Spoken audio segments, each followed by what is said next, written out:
سبحان الذي سخر لنا هذا وما كنا له مقرنين وإنا إلى ربنا لمنقلبون.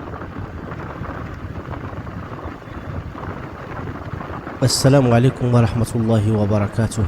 دعاء المسافر دعاء قال عنه الرسول صلى الله عليه وسلم أنه مستجاب.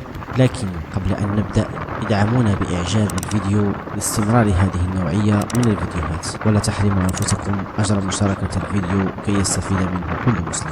عن أبي هريرة رضي الله عنه قال رسول الله صلى الله عليه وسلم: 3 دعوات مستجابات: دعوة الصائم، ودعوة المظلوم، ودعوة المسافر.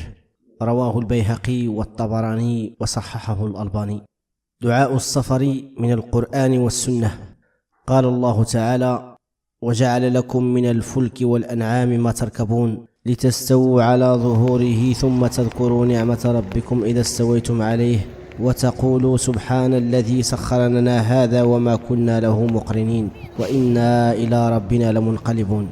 وعن ابن عمر رضي الله عنهما أن رسول الله صلى الله عليه وسلم كان إذا استوى على بعيره خارجا إلى سفر كبر 3، يعني قال: الله أكبر الله أكبر الله أكبر، ثم قال: سبحان الذي سخر لنا هذا وما كنا له مقرنين وإنا إلى ربنا لمنقلبون.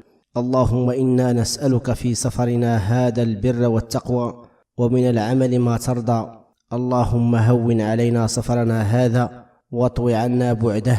اللهم أنت الصاحب في السفر والخليفة في الأهل. اللهم إني أعوذ بك من وعثاء السفر وكآبة المنظر وسوء المنقلب في المال والأهل والولد. وإذا رجع قالهن وزاد فيهن: آئبون تائبون عابدون لربنا حامدون. رواه مسلم.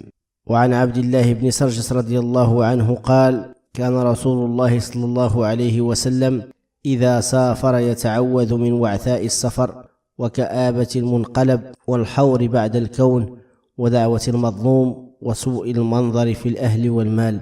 رواه مسلم. وعن علي بن ربيعة قال: شهدت علي بن أبي طالب أتي بدابة ليركبها، فلما وضع رجله في الركاب قال: بسم الله، فلما استوى على ظهرها قال: الحمد لله، ثم قال: سبحان الذي سخر لنا هذا وما كنا له مقرنين وإنا إلى ربنا لمنقلبون.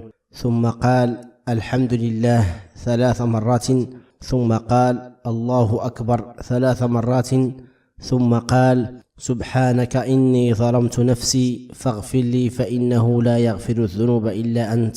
ثم ضحك فقيل: يا أمير المؤمنين، من أي شيء ضحكت؟ قال: رأيت النبي صلى الله عليه وسلم فعل كما فعلت. ثم ضحك.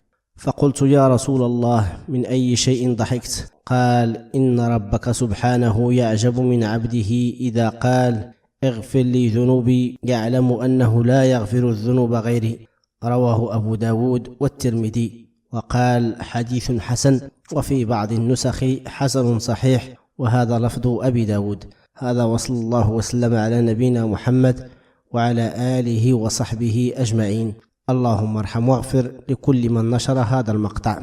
أخي الكريم، لا تنس أن الدال على الخير كفاعله، كما قال النبي صلى الله عليه وسلم. إذا أتممتم الفيديو إلى آخره فلا تخرجوا قبل ترك تعليق بالصلاة والسلام على نبينا محمد، ولا تحرموا أنفسكم أجر مشاركة هذا الفيديو كي يستفيد منه كل مسلم.